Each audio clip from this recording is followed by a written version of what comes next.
Hi, I'm Lloyd Pye. For the past 13 years, I've worked with doctors, geneticists, and other scientific experts trying to solve one of the world's great mysteries. The Starchild skull is an actual bone skull that has virtually nothing in common with a human skull. It was discovered around 1930 in a mine tunnel in the Copper Canyon region of Mexico, beside a human female skull we use for comparison. Carbon-14 dating confirms that both died about 900 years ago. The Starchild skull's physical traits and its genetic structure are so extensively different from a normal human, at a bare minimum it will be considered a new species and potentially even an extraterrestrial alien. Since 1999, our goal has been to answer two astonishing questions about it. What on earth is the Starchild skull, and is it even from Earth? Many amateurs and credentialed professionals insist the Starchild skull was a human that suffered an extreme illness or deformity. Other experts discount that because they, unlike most critics, actually examine the skull. Those hands-on experts overwhelmingly agree the Starchild is completely unique and it does not fit the known profiles for any genetic variation or congenital defect. A common misconception about deformity is that genetic variation can produce any kind of physical alteration. This is wrong because survival past conception depends on genetic variations that fall within very narrowly defined parameters. Extensive physical and/or genetic variations are always fatal, and in the Starchild's case, we know from partial DNA recoveries that its genome contains vastly more genetic variations than any human could possibly survive. Despite our best efforts to present the truth about the Starchild, misinformation persists on the internet, including allegations that DNA recoveries have shown it to be 100% human, that its flat rear was caused by cradle boarding or some other cranial binding, that the expanded parietal bones at its sides were caused by hydrocephaly, and that its general weirdness was caused by progeria. Cradle boarding was a widespread practice in primitive cultures around the world. Infants would be swaddled onto a board carried on their mother's back as she did her daily work. To support their weak necks, infants' heads were loosely strapped down. Extensive resting of the rear of the head against the cradle board slowly deformed the soft skull bones until they were as flat as the board. A perfect example of cradle boarding is the human female found with the Starchild. The rear of her skull is bored flat from the top of the crown to just above the inion, the knob of bone at the lower rear of every human's head, where neck muscles attach to our skulls and prevent further flattening. In contrast, the Starchild skull has no inion, and its flattening extends well past where its inion should be. Also, any method of artificially shaping infant skulls leaves unmistakable evidence on their soft bones, and no such evidence is found on the Starchild's clearly convoluted bones, as observed by Dr. Ted Robinson. In addition, if the Starchild had ever been cradle-boarded, even once, the angle of the skull's downward tilt would be so extreme it would have choked to death in minutes and never would have reached adulthood, which we know it did. Therefore, no smooth flattening plus no choking hazard equals the Starchild was not cradle-boarded. Another misguided explanation that tries to account for the Starchild's physical anomalies centers on the bulging parietal bones at the sides of its head. Skeptics insist those must result from hydrocephaly, which causes excess spinal fluid to collect in or around the brain, which expands the skull uniformly, like a balloon.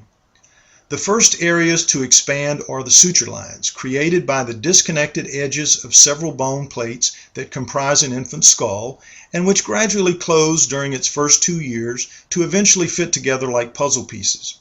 In the Starchild skull, all of its sutures join normally, with no signs of separation, which by itself rules out any form of hydrocephaly. In addition, notice that a three-way junction of sutures actually dips inward.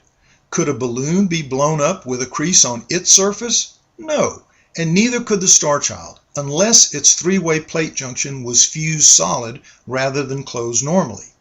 This is a standard CAT scan showing none of its cranial sutures were fused, a fact Dr. John Baczynski, a radiology expert, confirms.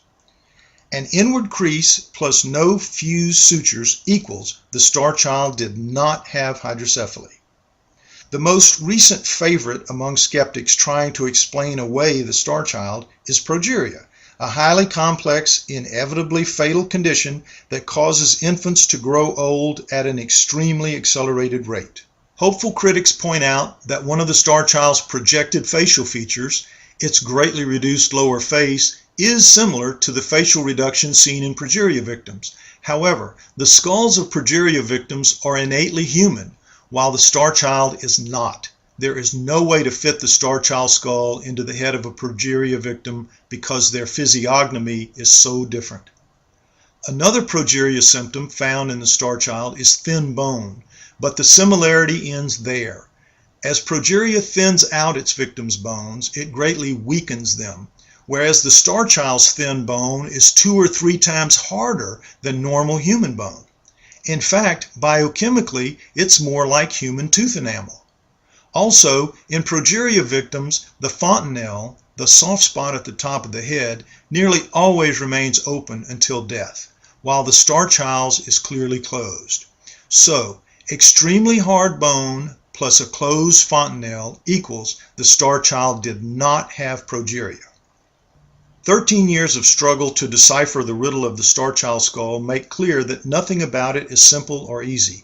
Yet today we know several things about it with a high degree of certainty. It did not miraculously survive massive DNA disruptions that would kill any normal human shortly after conception. Its head was not cradle-boarded, it did not suffer from hydrocephaly or any other congenital defect, and it most clearly did not suffer from progeria. With those issues settled, let's turn to DNA. In the Starchild's case, 3 rounds of DNA testing have occurred. One was in 1999, the Stone Age of DNA testing, which concluded that the Starchild was a human male. 4 years later, in 2003, that original test was thoroughly discredited by a far more sophisticated series of tests that indicated the Starchild was a hybrid being with a human mother and a non-human father.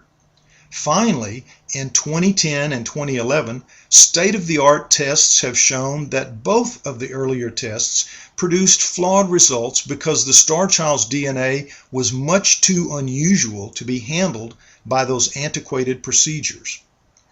Despite the latest test results, people frequently tell me they've heard or read that the Starchild's DNA was proved to be 100% human. Critics doggedly insist the earlier results provide reliable confirmation that the Starchild is human. This gross factual error is widely dispersed across the internet because skeptics wrongly believe that if any sample of unknown DNA has any part that resembles human DNA, the sample is automatically from a human. This isn't just wrong, it's absurdly wrong. Human DNA is widely shared with dozens of other species. Chimps share 97% of their genome with humans. Gorillas, 95%. Rats, 70%. Mice, 65%. And even fruit flies share 60%. Therefore, a few strings of base pairs of Starchild DNA that happen to match human DNA does not mean it's entirely human, not by a mile. One absolute truth that everybody everywhere can count on is that no DNA recovered from the Starchild thus far actually proves it is 100% human. To grasp the basics of this debate, we need to understand that all humans have 2 types of DNA. Nuclear DNA comes from both parents and gives us our individuality. Mitochondrial DNA comes from our mothers only, and it allows each of us to be compared to other humans who share certain genetic affinities. The initial recovery of the Starchild's nuclear DNA produced several dozen fragments containing more than 30,000 base pairs, the steps in the twisted ladder of DNA. In half of those fragments, the base pairs could be matched exactly to similar fragments in the human genome. However, the other half could not be matched to any currently known species.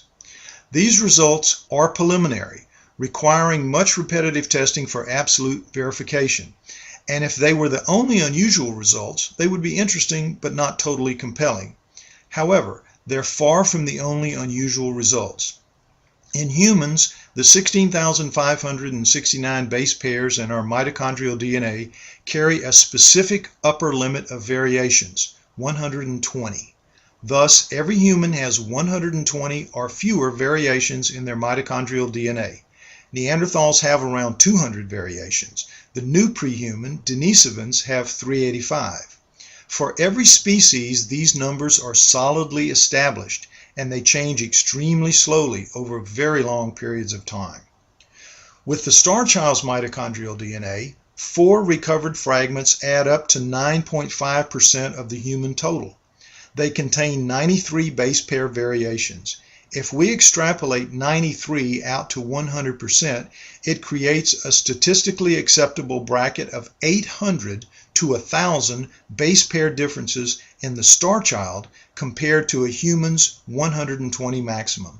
Thus, these two genomes cannot remotely be related. They're apples and lemons. Moving the Starchild even farther from humans is the recent recovery of a 211 base pair fragment recovered from the Starchild's FOXP2 gene. In humans, the FOXP2 gene is essential for formation of our brains, numerous internal organs, and our ability to speak. This all-important gene contains 2,594 base pairs, and in every normal human, each of those base pairs is absolutely identical. Here in blue we see the 211 base pair fragment of human FOXP2 compared to the Starchild's fragment in black, along with fragments of several other species. The key things to notice here are the red letters among the Starchild's fragment, each of which denotes a single base pair variation. There are 56. Remember, normal humans have no variations in their entire FOXP2 gene, and certainly none in the 211 base pair fragment found in the Starchild.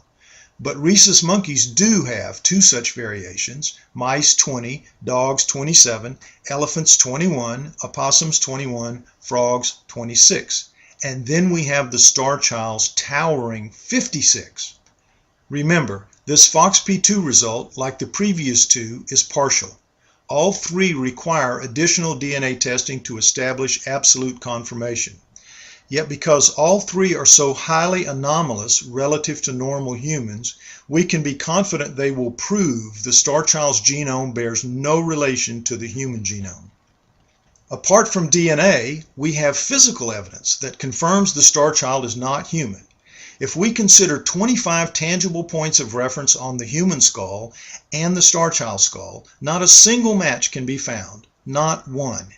Even more remarkable is that some of those variations are unprecedented on Earth. The human eye socket is 2 inches deep, while the Starchild's is only 1/2 inch deep, a 75% reduction with a completely altered shape. Human eye sockets can have noticeable depth reductions if they have abnormal fusions in their cranial sutures, but a CAT scan has revealed that the Starchild did not have any fused sutures. Also, every astronaut who has spent more than a month in space acquired small but measurable reductions in the depth of their eye sockets. All humans have a brow ridge, which the Starchild lacks. Its brain is 1/3 larger than a human of its size. What should be 1,200 cubic centimeters is in fact 1,600. It has no frontal sinuses, another key aspect of human speech. A human skull balances at 2/3 toward its rear, behind the center of its neck. The Starchild skull balances at its center of cranial volume, directly above the center of its neck, which is much smaller than a human neck and oval rather than circular. In humans, the cerebellum in the blue circle is securely tucked into the curve at the rear of the skull. In the Starchild, its extra brain mass presses down at a steep angle that would squeeze a human brain out of the foramen magnum, the hole where the spine enters the skull. This has led some experts to speculate that the Starchild's brain might well be made of a denser material than human brains. The Starchild had very small cheekbones and correspondingly small chewing muscles. A fragment of the Starchild's maxilla, its upper jaw, reveals a mouth the size of an infant's that contained a full set of adult teeth, although only 2 remained intact. Those 2 teeth were worn to an extent not possible for a child, and also seem unlikely in an adult with such reduced chewing capacity due to its greatly reduced chewing muscles. This has led to speculation that the Starchild might possibly grow multiple sets of teeth during a greatly expanded lifetime. On the surface of human bone are many small pits called lacunae, which are an essential factor in the biological functioning of all vertebrate bone. Yet the Starchild bone contains no lacunae. Also, the Starchild's bone is much thinner than human bone, but it is much more durable. One reason for that durability is seen in magnified cross-sections, which show that microscopic fibers have successfully resisted a cutting blade. These fibers are embedded in the Starchild's bone like the steel rebar that reinforces concrete. Mycologists have ruled out fungi, moles, yeast, and bacteria. These fibers are a natural part of the Starchild's bone, and nothing like them has ever been found in any other bone from any other creature on Earth. Another discovery unique to the Starchild is a reddish residue in its cancellous holes. This is not bone marrow, which in all species is consumed by bacteria after death. Whatever this residue is, it resisted the natural organisms that consume post-mortem tissue, which makes it too one of a kind on Earth. Altogether, the extensive physical evidence we've gathered combines with the compelling DNA evidence to strongly indicate the Starchild skull is not from a human, and it may well be from beyond Earth.